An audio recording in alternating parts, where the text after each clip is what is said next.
तो हम लोग किसके बारे में बात करने चल रहे हैं कि डीएनए रेप्लिकेशन, जो प्रोकैरियोट का हम लोग डीएनए रेप्लिकेशन पढ़ने चल रहे हैं। ये जो प्रोकैरियोट का डीएनए रेप्लिकेशन है उसमें एक इंपॉर्टेंट जो सबसे पहली प्रोटीन होती है उसका नाम क्या होता है, डीएनए ए प्रोटीन। वो डीएनए ए प्रोटीन है, उसका डीएनए के रेप्लिकेशन पे क्या इफेक्ट है, अगर उसके कंसंट्रेशन को बढ़ा दिया जाए तो क्या होगा, अगर उसके कंसंट्रेशन को कम कर दिया जाए तो डीएनए के रेप्लिकेशन पे क्या इफेक्ट पड़ेगा, अगर उसके कंसंट्रेशन को बढ़ा दिया जाए तो कैंसर सेल पे क्या इफेक्ट पड़ेगा, अगर उसके कंसंट्रेशन को कम कर दिया जाए तो कैंसर सेल पे क्या आपका इफेक्ट पड़ेगा, नॉर्मल सेल पे क्या इफेक्ट पड़ेगा। इन सारी चीजों को हम लोग क्या करने चल रहे हैं, डिस्कस करने चल रहे हैं। ठीक है, अब देखो ध्यान दीजिएगा, अब अच्छे समझने का प्रयास करिएगा जो मैं आपको बता रहा हूं ना, 2-3 एक्सपेरिमेंट के बारे में हम लोग बात करेंगे। अब देखो ये मान लीजिए क्या हो गया, हमारा डीएनए हो गया ना, ये आपका डीएनए डबल स्टैंड हो गया ना, ये आपका क्या हो गया, डीएनए का डबल स्टैंड हो गया।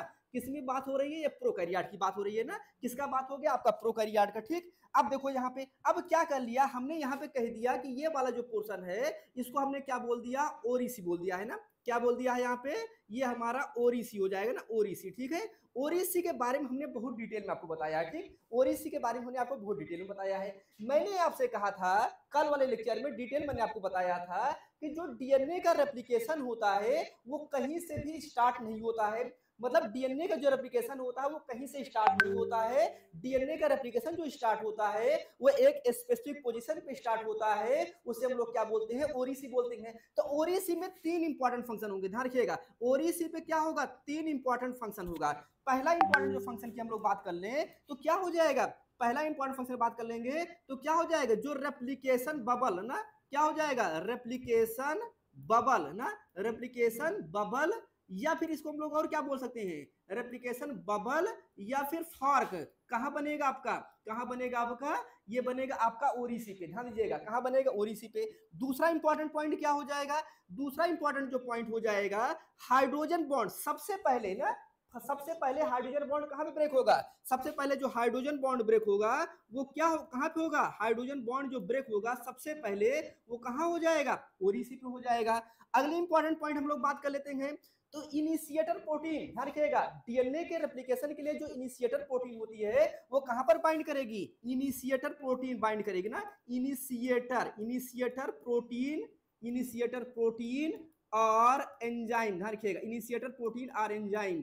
तो जैसे हम लोग अभी डीएनए ए प्रोटीन की बात किए थे ना, अभी तो हमने एक ही बारे में आपको बताया है, वैसे तो हमने बहुत सारी आपको प्रोटीन बताया हुआ है। तो जो डीएनए ए प्रोटीन है वो क्या हो जाएगा, इनिशिएटर प्रोटीन होगी। सबसे पहले कहां पे बाइंड करेगी, ये बाइंड करेगी आपका ओरिसी पे बाइंड करेगी। और अगला एक इंपॉर्टेंट पॉइंट और जो होगा वो हो जाएगा फर्स्ट स्टैंड ना, फर्स्ट फर्स्ट फर्स्ट ना स्टैंड सिंथेसिस ना, फर्स्ट स्ट्रैंड सिंथेसिस ना, स्टैंड सिंथेसिस।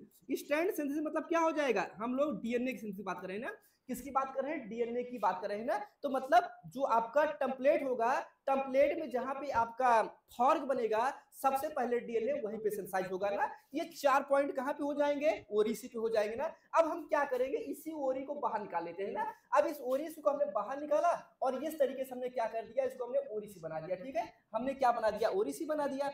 ये ओरिसी जो होता है वो क्या हो जाएगा, 245 बेस पेयर हो जाएगा ना, कितने बेस पेयर हो जाएगा, 245 बेस पेयर का हो जाएगा। अब हमने क्या किया, ध्यान दीजिएगा, अच्छा समझिएगा, इसको हमने क्या कर दिया, डिवाइड कर दिया ना, इसको हमने डिवाइड कर दिया यहाँ पे ऐसे करके ना, एक मिनट, इसको हमने क्या कर दिया, डिवाइड कर दिया। ठीक है, इसको हमने क्या कर दिया है, डिवाइड कर दिया है ऐसे करके ना, ऐसे करके हमने क्या किया, इसको डिवाइड कर दिया।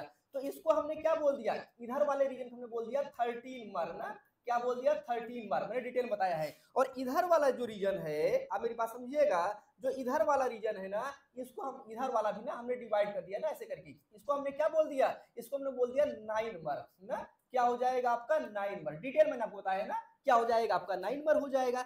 अब ध्यान दीजिएगा, तो कह रहे हैं कि ये वाला जो पोर्शन है 13 बार, मैंने आपसे क्या कहा है कि ये पूरा आपका स्टैंड है, ये जो पूरा आपका स्टैंड है यहाँ पे कहीं पे भी मेल्टिंग नहीं स्टार्ट होगी, मतलब कहीं पे भी डीएनए की सिंथेसिस स्टार्ट नहीं होगी। डीएनए की सिंथेसिस कहां स्टार्ट होगी, ओरिसी पे स्टार्ट होगी ना, कहां से स्टार्ट होगी, ओरिसी पे। मतलब जो बबल बनेगा वो बबल कहां बनेगा, वो बबल बनेगा आपका ओरिसी पे। तो ओरिसी पे क्या बनेगा, आपका बबल बनेगा। अब ओरिसी में भी ध्यान रखिएगा, ओरिसी में भी जो बबल बनेगा, मतलब जो आपका फॉर्क बनेगा, जो हाइड्रोजन बॉन्ड ब्रेक होगा वो कहां पे होगा, वो होगा आपका 13 नंबर पे। कहां होगा, 13 नंबर पे। मैं सबसे पहले की बात कर रहा हूं ना, तो सबसे पहले जो हाइड्रोजन बॉन्ड ब्रेक होगा वो कहां हो जाएगा, आपका 13 नंबर पे। तो क्या ये अपने आप हो जाएगा, ये अपने आप तो नहीं होगा ना। इसको करने के लिए ध्यान रखिएगा, कुछ इंपॉर्टेंट प्रोटीन लगती है, ठीक है, कुछ इंपॉर्टेंट प्रोटीन होती है, वो क्या होती है आपकी, इन्वॉल्व होती है ना। तो कह रहे हैं कि इसके हाइड्रोजन बॉन्ड को ब्रेक करने के लिए, ठीक है, मतलब इनके बीच जो हाइड्रोजन बॉन्ड बना है कहां पे, 13 नंबर पे जो हाइड्रोजन बॉन्ड बना है उनको ब्रेक करने के लिए कुछ आपके प्रोटीन की रिक्वायरमेंट होती है। तो जो प्रोटीन की रिक्वायरमेंट हो रही है उस प्रोटीन को हम लोग क्या बोलेंगे, उस प्रोटीन को हम लोग बोलते हैं डीएनए ए प्रोटीन। क्या बोलते हैं, डीएनए ए प्रोटीन। इसका काम क्या होता है, मेल्टिंग करना ना। क्या काम होता है इसका काम होता है मेल्टिंग करना। बड़ी इंपॉर्टेंट पॉइंट बता रहा हूं, क्या करना, मेल्टिंग करना। मेल्टिंग का सेंस यहाँ पे क्या हो जाएगा, हाइड्रोजन बॉन्ड ब्रेक करना। क्या करना, हाइड्रोजन बॉन्ड ब्रेक करना। इंपॉर्टेंट पॉइंट है, क्या करना, हाइड्रोजन बॉन्ड ब्रेक करना ना। ये किसका काम हो जाएगा, यहाँ पे काम हो जाएगा ना, तो हाइड्रोजन बॉन्ड को ब्रेक करना हो जाएगा, ये इंपॉर्टेंट पॉइंट हो जाएगी। अब ध्यान दीजिएगा, मेरी बात ध्यान रखिएगा, मतलब यहाँ पे क्या होगा, डीएनए ए प्रोटीन लगेगी। कहां पर लगेगी, बाइंड करेगी आपका 9 नंबर पे, और एक्ट किस पे करेगी, एक्ट करेगी आपका किस पे, 13 नंबर पे। ध्यान दीजिएगा, किस पे एक्ट करेगा आपका, 13 नंबर पे। तो 13 नंबर पे क्या होगा, एक्ट करेगा। एक्ट मतलब क्या हो जाएगा, वर्क करेगा। और वर्क करेगा तो क्या होगा, इधर वाला आपका बबल बनेगा ना। क्या होगा आपका, इधर वाला बबल बनेगा। लेकिन आप ध्यान दीजिएगा, जो इंटरेस्टिंग बात आपको बताने जा रहा हूं, वो इंटरेस्टिंग बात आपको मैं ये बताने जा रहा हूं, ये जो डीएनए ए है, ठीक है, ये जो आपका डीएनए, मैं यहां नीचे लिख दे रहा हूं, ठीक है, मैं यहां पे नीचे लिख दे रहा हूं अच्छे से डिटेल में। एक मिनट देखिएगा, ये जो डीएनए ए है, सिर्फ डीएनए ए की बात मैं नहीं कर रहा हूं, ठीक है, सिर्फ डीएनए ए की हम बात नहीं कर रहे हैं। इसी तरीके से ढेर सारी प्रोटीन होती है, ठीक है, इसी तरीके से ढेर सारी प्रोटीन होती है जिनको काम करने के लिए एटीपी की रिक्वायरमेंट होती है ना। किसकी जरूरत होती है, एनर्जी की रिक्वायरमेंट होती है। और जो एनर्जी की रिक्वायरमेंट होती है वो in the form of ATP ना, क्या हो जाएगा, in the form of ATP की रिक्वायरमेंट होती है। तो ये जो डीएनए ए प्रोटीन है, इसको काम करने के लिए क्या हो जाएगा, एटीपी की रिक्वायरमेंट होगी एनर्जी के फॉर्म में, ठीक है। अब आप ध्यान दीजिए, एक पॉइंट और ध्यान दीजिएगा बहुत अच्छे से। अब यहाँ पे मेरी बात समझने का प्रयास करिएगा ना। तो कह रहे हैं कि मान लो ये क्या हो जाएगा, हमारा डीएनए ए प्रोटीन, ठीक, ये क्या हो जाएगा, हमारी डीएनए ए प्रोटीन हो जाएगी। अब ये क्या काम करेगा, मेल्टिंग का काम करेगा। इसको काम करने के लिए क्या चाहिए, एटीपी चाहिए ना, क्या चाहिए, एटीपी चाहिए। तो ढेर सारी प्रोटीन, ध्यान रखिएगा, बहुत सारी ऐसी प्रोटीन होती हैं जिनको काम करने के लिए एटीपी की रिक्वायरमेंट होती है। और कुछ प्रोटीन, ध्यान रखिएगा, यहाँ पे नहीं काम करेगा, कुछ जगह काम करता है, मैं ऑब्लिक करके लिख दे रहा हूं, कुछ जगह पे जीडीपी की रिक्वायरमेंट होती है ना, कुछ जगह पे क्या होता है, जीडीपी की रिक्वायरमेंट होती है।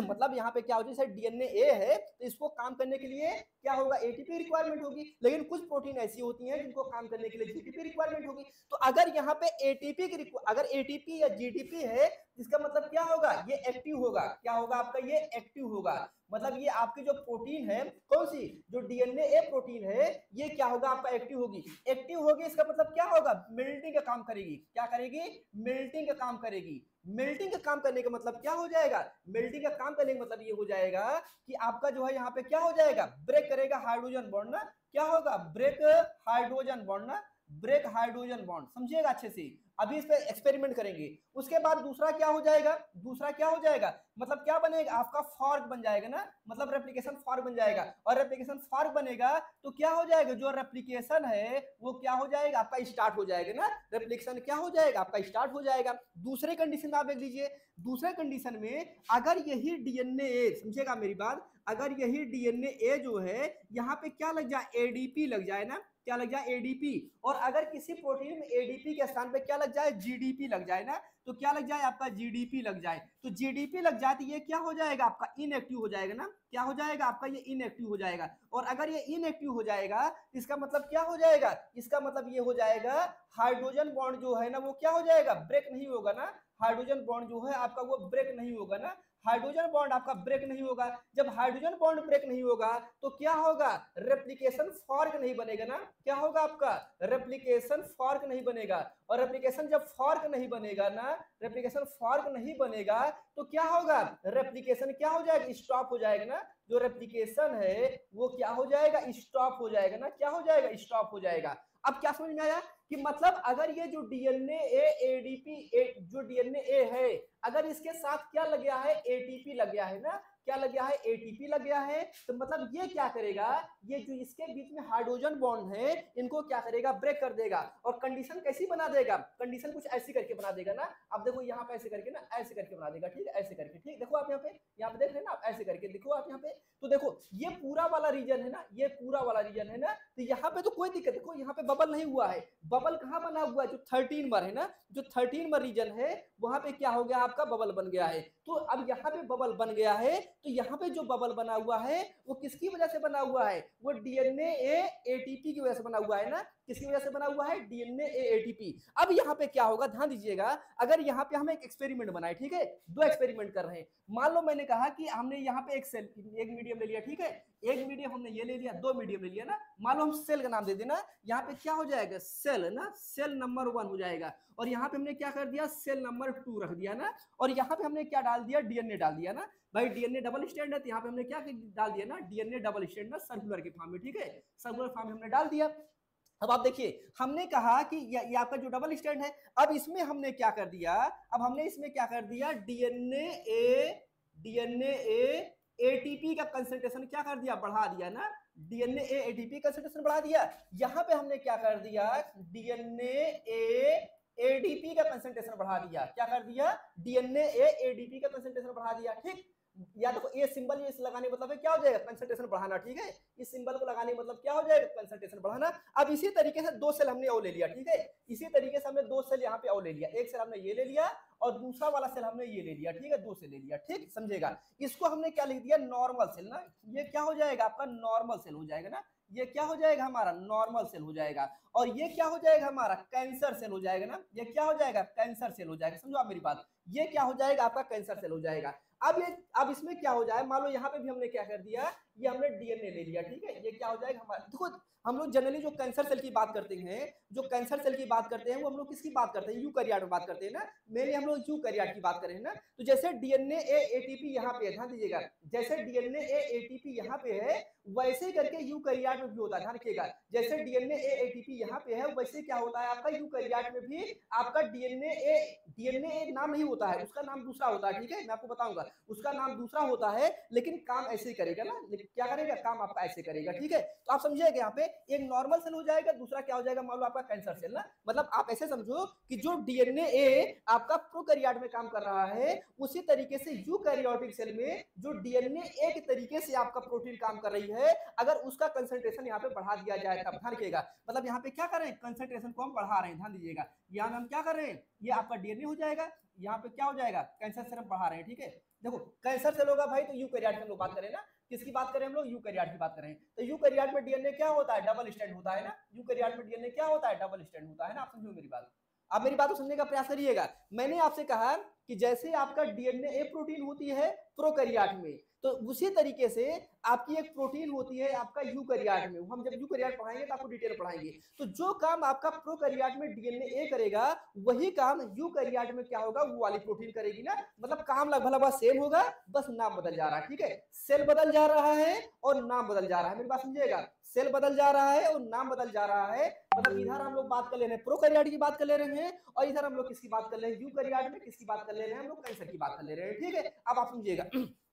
तो अब क्या हुआ, जब यहाँ पे मैंने आपसे कहा कि डीएनए एटीपी का कंसंट्रेशन हमने बढ़ा दिया ना, क्या कर दिया, जब हमने यहाँ पे डीएनए एटीपी का कंसंट्रेशन बढ़ा दिया, तो आप जब हमने यहाँ पे एक मिनट, जब यहाँ पे हमने क्या कर दिया, यहाँ पे हमने इसका डीएनए एटीपी का कंसंट्रेशन बढ़ा दिया, इसका मतलब क्या हो जाएगा, यहाँ से क्या हो जाएगा, आपका हाइड्रोजन बॉन्ड ब्रेक हो जाएगा ना। क्या हो जाएगा, हाइड्रोजन बॉन्ड क्या हो जाएगा, ब्रेक हो जाएगा ना। हाइड्रोजन बॉन्ड जो हो क्या हो जाएगा, आपका ब्रेक होगा। हाइड्रोजन बॉन्ड ब्रेक हो जाएगा तो क्या हो जाएगा, आपका रेप्लिकेशन बबल बनेगा ना। क्या बन जाएगा, रेप्लिकेशन बबल बन जाएगा ना। रेप्लिकेशन बबल बनेगा, और रेप्लिकेशन बबल बनेगा तो इसका मतलब क्या हो जाएगा, इसका मतलब रेप्लिकेशन क्या हो जाएगा, रेप्लिकेशन आपका स्टार्ट हो जाएगा ना। रेप्लिकेशन क्या हो जाएगा, आपका स्टार्ट हो जाएगा, ठीक है।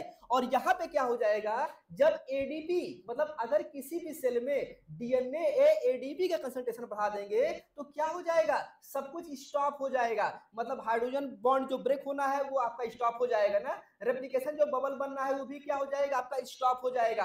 और इसका मतलब क्या हो जाएगा, जो रेप्लिकेशन होना है वो भी क्या हो जाएगा, स्टॉप हो जाएगा। मतलब अगर रेप्लिकेशन कराना है अगर रेप्लिकेशन कराना है तो क्या होगा, हमें डीएनए ए एटीपी का कंसंट्रेशन बढ़ाना होगा, और अगर हमें रेप्लिकेशन को स्टॉप करना है तो डीएनए ए एडीपी का कंसंट्रेशन बढ़ाना होगा। ध्यान रखिएगा, मतलब अगर रेप्लिकेशन को स्टॉप करना है तो हम किसका कंसंट्रेशन बढ़ा देंगे, डीएनए ए एडीपी का कंसंट्रेशन बढ़ा देंगे, और अगर हमें रेप्लिकेशन को स्टार्ट करना है तो हम किसका कंसंट्रेशन बढ़ा देंगे, डीएनए ए एटीपी का कंसंट्रेशन बढ़ा देंगे। ठीक, ये बात समझ में आ गई ना, अच्छे समझ में आ गया। दूसरा आप देख लो, अगर हम लोग नॉर्मल सेल की बात कर ले और कैंसर सेल की बात कर लेना, क्या करें हम लोग, नॉर्मल सेल की बात कर ले और कैंसर सेल की बात कर ले। फॉर एग्जांपल तौर पे अब मुझे एक बात बताओ, हाइपोथेटिकल में पूछ रहा हूं, बता रहा हूं, ठीक है, ये मैं आपको हाइपोथेटिकल बता रहा हूं। हाँ, एमसीएम की प्रोटीन की बात करेंगे, वो हेलिकेज वगैरह के बारे में हम लोग बात करेंगे। एमसीएम हो गया, ऐसा नहीं है कैंसर के लिए क्या होता है, एमसीएम हेलिकेज प्रोटीन होती है, वो बड़ा इंपॉर्टेंट रोल प्ले करती है। टोपो आइसोमरेज प्रोटीन होती है, वो बड़ा इंपॉर्टेंट रोल प्ले करती है। वो सब हम आगे बात करेंगे, ठीक है, उन सब को हम लोग क्या करेंगे, डिस्कस करेंगे। अब आप मुझे बताओ, अगर नॉर्मल सेल है, तो नॉर्मल सेल के लिए जो यूकैरियोट में मिल्टिंग प्रोटीन है, जैसे इसको हम लोग क्या बोलेंगे, मिल्टिंग प्रोटीन बोल रहे हैं ना, क्या बोल रहे हैं, मिल्टिंग प्रोटीन बोल रहे हैं ना, ये हमारा क्या हो जाएगा, मिल्टिंग प्रोटीन। तो ये जो आपका ये मिल्टिंग प्रोटीन हो जाएगा। तो आप बताओ मुझे, जो यूकैरियोट है, यूकैरियोट में भी तो मेल्टिंग कोई काम कर रहा होगा, यूकैरियोट में भी तो कोई मेल्टिंग का काम कर रहा होगा, नहीं कर रहा होगा। तो मान लो अब भाई यूकैरियोट में कोई आपका मेल्टिंग का काम कर रहा होगा, तो अगर मेल्टिंग का कोई काम कर रहा है, तो अगर देखो नॉर्मल सेल है तो वहां पे क्या होगा, जो मेल्टिंग करने वाली प्रोटीन होगी और उसके पास जो एटीपी होगा, ध्यान रखिएगा, जो मेल्टिंग करने वाली प्रोटीन होगी जिसके पास क्या होगा, एटीपी होगा, वो तो क्या होगा आपका, नॉर्मल होगा। लेकिन एक बात बताओ, अगर कैंसर सेल हो गया, अगर मान लो किसी को कैंसर हो गया है ना, अगर किसी को कैंसर हो गया है तो कैंसर मतलब क्या हो जाएगा, कैंसर मतलब क्या हो जाएगा, रेंडम होता है ना, रेप्लिकेशन बहुत तेज होता है ना, रेप्लिकेशन क्या होता है, बहुत तेज होता है। आप मेरी बात समझिएगा, ये आपका क्या हो जाएगा, ये आपका डीएनए का डबल स्टैंड हो जाएगा ना, क्या हो जाएगा, ये डीएनए का डबल स्टैंड हो जाएगा ना।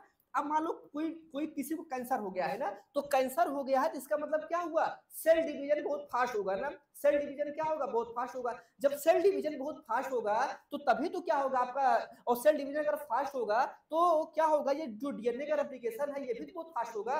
आप समझेंगे मेरी बात, क्या होगा, जो डीएनए का रेप्लिकेशन है वो भी क्या होगा, बहुत फास्ट होगा। जब डीएनए का रेप्लिकेशन बहुत तेज होगा, मेरी बात समझ में प्रयास करिएगा, जब डीएनए का रेप्लिकेशन बहुत तेज होगा तो तभी तो क्या होगा, जो नंबर ऑफ सेल है वो भी क्या करेंगे, बहुत तेज आपकी डिवाइड करेंगे, मतलब अनकंट्रोल मैनर में डिवाइड करेंगे। आप जानते हैं कैंसर सेल में क्या होता है, कैंसर सेल में अनकंट्रोल सेल डिवीजन होता है ना, क्या होता है, अनकंट्रोल सेल डिवीजन होता है। तो अनकंट्रोल सेल डिवीजन मतलब क्या हो जाएगा, सेल डिवीजन बहुत फास्ट होगा। जब सेल डिवीजन बहुत फास्ट होगा तो सेल डिवीजन के लिए क्या चाहिए, रेप्लिकेशन भी बहुत फास्ट होगा, और रेप्लिकेशन के लिए क्या होगा, रेप्लिकेशन के लिए हमें कंडीशन क्या चाहिए, रेप्लिकेशन के लिए हमें कंडीशन चाहिए कि इनके बीच में जो हाइड्रोजन बॉन्ड है वो हाइड्रोजन बॉन्ड को क्या होगा, ब्रेक होना चाहिए ना, हाइड्रोजन बॉन्ड जल्दी जल्दी ब्रेक हो ना, तो हाइड्रोजन बॉन्ड क्या हो, जल्दी जल्दी ब्रेक हो, और हाइड्रोजन बॉन्ड जब जल्दी जल्दी ब्रेक होगा तो क्या होगा, जल्दी जल्दी आपका फॉर्क बनेगा, मतलब क्या होगा, बहुत स्पीड में हमें यहाँ पे क्या करना होगा, फॉर्क बनाना होगा ना, बहुत स्पीड में हमें क्या करना होगा, जो हमारा फॉर्क है उसको हमें बहुत तेज तेज बनाना होगा। जैसे नॉर्मल सेल होगा, नॉर्मल सेल में तो नॉर्मली होगा, लेकिन जब हम लोग कैंसर सेल की बात करेंगे तो कैंसर सेल में क्या हो जाएगा, मतलब क्या हो जाएगा, रेप्लिकेशन फॉर्क, हम लोग क्या कह सकते हैं, रेप्लिकेशन फॉर्क ना, रेप्लिकेशन फॉर्क जो है आपका क्या हो जाएगा, बहुत तेज होना चाहिए ना, क्या होगा, बहुत तेज होना चाहिए, मतलब क्या हो जाएगा, हाइड्रोजन बॉन्ड जो ब्रेक होने की प्रक्रिया है ना, हाइड्रोजन बॉन्ड के जो ब्रेक होने की प्रोसेस है वो क्या होगा, बहुत फास्ट होनी चाहिए। आप समझ रहे हैं ना, रेप्लिकेशन जो फॉर्क बनेगा उसकी जो प्रक्रिया है वो बहुत तेज होनी चाहिए, ठीक है, और हाइड्रोजन बॉन्ड जब ब्रेक होगा तेज तभी क्या होगा, आपका रेप्लिकेशन फॉर्क बनेगा। तो इस हाइड्रोजन बॉन्ड को ब्रेक करने के लिए, ध्यान रखिएगा, हाइड्रोजन बॉन्ड को ब्रेक करने के लिए हमें किसकी जरूरत होगी, हमें जरूरत होगी मेल्टिंग प्रोटीन की, किसकी जरूरत होगी, मेल्टिंग प्रोटीन की ना, तो मेल्टिंग प्रोटीन और दूसरा क्या हो जाएगा, हेलिकेज, मैंने आपको पढ़ाया हेलिकेज के बारे में, ठीक है, आगे बताऊंगा। हेलिकेज, दोनों कंसंट्रेशन क्या हो जाएगा, बढ़ जाएगा ना, दोनों कंसंट्रेशन क्या हो जाएगा, बढ़ जाएगा, नहीं बढ़ेगा क्या, तो इसका हेलिकेज कंसंट्रेशन क्या होगा, बढ़ेगा। जब इसका कंसंट्रेशन बढ़ेगा तो क्या हो जाएगा, फॉर्क जो है वो क्या हो जाएगा, जल्दी जल्दी बनेगा, फॉर्क क्या हो जाएगा, जल्दी जल्दी बनेगा, फॉर्क क्या होगा, जल्दी जल्दी बनेगा, और जब फॉर्क जल्दी जल्दी बनेगा तो क्या होगा, रेप्लिकेशन जल्दी जल्दी होगा ना, क्या हो जाएगा, फिर रेप्लिकेशन जो है वो क्या होगा आपका जल्दी जल्दी होगा ना, और रेप्लिकेशन जब आपका जल्दी जल्दी होगा तो क्या हो जाएगा, सेल जो है जल्दी जल्दी डिवाइड करेगी, और जब सेल जल्दी जल्दी डिवाइड करेगी तो वही क्या होगा आपका कैंसर सेल हो जाएगा। मतलब कैंसर सेल के लिए क्या चाहिए, जो रेप्लिकेशन फॉर्म बनाना है वो क्या होगा, बहुत फास्ट बनाना होगा, बहुत तेज कराना होगा। मतलब क्या हो जाएगा, अगर सेल डिवीजन बहुत तेज कराना है, अगर सेल डिवीजन बहुत तेज कराना है तो जो मेल्टिंग प्रोटीन है उसके कंसंट्रेशन को भी हमें बढ़ा देना होगा, मीडियम उसके कंसंट्रेशन को बढ़ा देना होगा, जो हेलिकेज है उसके कंसंट्रेशन को भी बढ़ा देना होगा। और आपको एक प्रोटीन और बताएंगे, आपको एक प्रोटीन और बताएंगे, उसका नाम क्या है, उसका नाम है आपका टोपोआइसोमरेज ना, क्या नाम है, टोपोआइसोमरेज। टोपोआइसोमरेज का भी कंसंट्रेशन क्या होगा आपका बढ़ जाएगा। तो आप ध्यान दीजिएगा, जो कैंसर सेल होंगी मेल्टिंग प्रोटीन का कंसंट्रेशन बढ़ जाएगा, हेलिकेज का कंसंट्रेशन आपका बढ़ जाएगा, और क्या हो जाएगा आपका जो आपका जो, एक मिनट भाई, एक मिनट, जो आपका ये वाला पोर्शन है इसको क्या बोलते हैं, टोपोआइसोमरेज। तो टोपोआइसोमरेज का भी कंसंट्रेशन क्या हो जाएगा, बढ़ जाएगा। समझ में आ गया आप लोगों को, आप लोगों को समझ में आएगा सभी लोगों को। तो मतलब नॉर्मल सेल में क्या होगा, नॉर्मली होगा, लेकिन अगर जो है कैंसर सेल है या किसी का सेल डिवीजन बहुत फास्ट कराना है तो क्या होगा, कंसंट्रेशन को हमें क्या कर देना होगा, बढ़ा देना होगा ना। मतलब कंसंट्रेशन को हमें क्या करना होगा, बहुत ज्यादा बढ़ा देना होगा। अब एक बात बताओ, अगर हमें कैंसर का ट्रीटमेंट करना है, अगर हमें कैंसर का ट्रीटमेंट करना है तो कैंसर का ट्रीटमेंट करना है तो हमें क्या करना होगा, कोई ऐसी आपकी कोई ऐसी जो है कोई ऐसी आपको मेडिसिन बनाना होगा जो क्या करे, मेल्टिंग करने के लिए जो प्रोटीन है उसके लेवल को क्या कर दे, डाउन कर दे। ध्यान रखिएगा, अगर हम कोई ऐसा ड्रग बना दे, कोई हम ऐसा ड्रग बना दे जो क्या करे, मेल्टिंग वाली जो प्रोटीन है जिसका कंसंट्रेशन बहुत बढ़ गया है उसको क्या कर दे, स्लो कर दे। हेलिकेज जो प्रोटीन है जिसका कंसंट्रेशन बहुत ज्यादा बढ़ गया है उसको क्या कर दे, स्लो कर दे। टोपोआइसोमरेज जिसका कंसंट्रेशन बहुत ज्यादा बढ़ गया है उसको भी क्या कर दे, स्लो कर दे। मतलब जो हाइड्रोजन बॉन्ड के ब्रेक होने की प्रक्रिया है उसको क्या कर दे, स्लो कर दे। जब उसको स्लो कर देगा तो क्या हो जाएगा, रेप्लिकेशन होना क्या हो जाएगा, स्लो हो जाएगा। रेप्लिकेशन क्या हो जाएगा, रेप्लिकेशन होने की जो प्रक्रिया है वो क्या हो जाएगी, स्लो हो जाएगी। जब रेप्लिकेशन होने की प्रक्रिया स्लो हो जाएगी तो सेल डिवीजन जो है वो भी क्या हो जाएगा, स्लो हो जाएगा। और जब सेल डिवीजन स्लो हो जाएगा तो आपको मैंने पहले ही कहा है, कैंसर सेल होने की जो पहली प्रायोरिटी है, कैंसर सेल होने की, कोई नॉर्मल सेल है उसके कैंसर में होने की जो कन्वर्ट होने की जो पहली कंडीशन है या जो पहली प्रॉपर्टी है वो क्या है, अनकंट्रोल्ड सेल डिवीजन। क्या हो जाएगा, अनकंट्रोल्ड सेल डिवीजन। मतलब सेल डिवीजन बहुत तेज होने लगा है, अनकंट्रोल मैनर में होने लगा है, तो उसके अनकंट्रोल सेल डिवीजन को हमें क्या करना है, रोकना होगा। तो हम क्या करेंगे, अगर कैंसर सेल बढ़ रहा है तो आपको ये सारे कंसंट्रेशन बढ़ जाएगा। कैंसर का हमें ट्रीटमेंट करना है तो हमें ऐसी कोई मेडिसिन बनाना पड़ेगा, ऐसी कोई ड्रग बनाना पड़ेगा जो क्या करे, जो मेल्टिंग प्रोटीन है, हेलिकेज है, टोपोआइसोमरेज है, इसके कंसंट्रेशन को क्या कर दे, स्लो कर दे। बात समझ में आ गया, ये एक्सपेरिमेंट आपको समझ में आ गया क्या। तो डीएनए एटीपी और डीएनए एडीपी का कॉन्सेप्ट आपको समझ में आ गया। मुझे लगता है कि अब आपके एग्जाम में कोई भी क्वेश्चन पूछा जाएगा, किसी भी तरीके से एक्सपेरिमेंट बना के दिया जाएगा, तो मुझे नहीं लगता है कि आपको किसी भी तरीके की कोई समस्या आने वाली है। अब आप लोग मुझे बताएं, अगर इसमें कोई चीज नहीं समझ में आया हो, दोनों में, इसमें भी ध्यान दीजिएगा, इसमें भी और इसमें भी, इन दोनों में अगर कोई चीज नहीं समझ में आया हो तो आप लोग क्या करिए, पूछ लीजिए। अगर आपको समझ में आ गया हो तो हम लोग क्या करें, आगे की जो प्रक्रिया है, आगे की जो प्रोसेस है डीएनए रेप्लिकेशन के लिए, इनिशिएशन, इलॉन्गेशन और टर्मिनेशन की, उसको हम लोग क्या करें, आगे कंटिन्यू कर दें। चलो बताओ भाई, जल्दी से जल्दी बताएं आप लोग। सही बात है, सही बात है, स्वाति जी सही करेंगे, सही करेंगे आप, कि drug that regulate all the process which are involve in cancer. सही बात करेंगे आप, ठीक है। तो यहां तक बात समझ में आ गई है, सभी को समझ में आ गया है। अगर सब क्लियर हो गया हो, अच्छे समझ में आ गया हो तो ठीक है। अगर कोई डाउट हो तो आप लोग पूछ लीजिए, नहीं तो हम लोग चलते हैं पीपीटी ओपन करते हैं, और पीपीटी ओपन करके जो आपका नोट्स है उसको जो है वहां पे जो डायग्राम, सिस्टमेटिक डायग्राम बना हुआ है उससे आपकी क्लास को आगे कंटिन्यू करते हैं ना। अब इतनी बात अगर आपको समझ में आ गई है ना, तो अब हमें बस रीड करना है, ठीक है, हमें रीड करना है। रीड हम करते नहीं, बस डायग्राम आपको दिखा देंगे, डायग्राम आप देखेंगे आपको सारी चीज समझ में आ जाएगी, ठीक है। चले हम लोग आगे ना, समझ में आ गया है ना, कोई दिक्कत किसी को। अगर कोई, अब देखो अभी क्या करेंगे ना, क्लास के बाद क्लास के बाद आप लोगों में कुछ क्वेश्चन भेज दूंगा, तो आप लोगों में जो कुछ क्वेश्चन भेज दूंगा उस क्वेश्चन को क्या करिएगा लोग, सॉल्व कर लीजिएगा, ठीक है। उस क्वेश्चन को आप सॉल्व करिएगा। तो आज मैंने आपको बताया है ना डिटेल में ना, इसके पहले मैंने आपको बहुत सारी चीज बताया हुआ है, उस सब को आप लिंक करके सारे क्वेश्चन को आप क्या करिएगा, सॉल्व कर लीजिएगा। अगर कहीं कोई दिक्कत आएगी तो आप सभी लोग क्या करिएगा, व्हाट्सएप ग्रुप में आप सभी लोग अपने क्वेश्चन को डाल दीजिएगा और पूछ लीजिएगा, अगर कहीं कोई डाउट आएगा तो, ठीक है। तो होपफुली आप सभी लोगों को यहाँ तक बात समझ में आ गई होगी, ठीक है।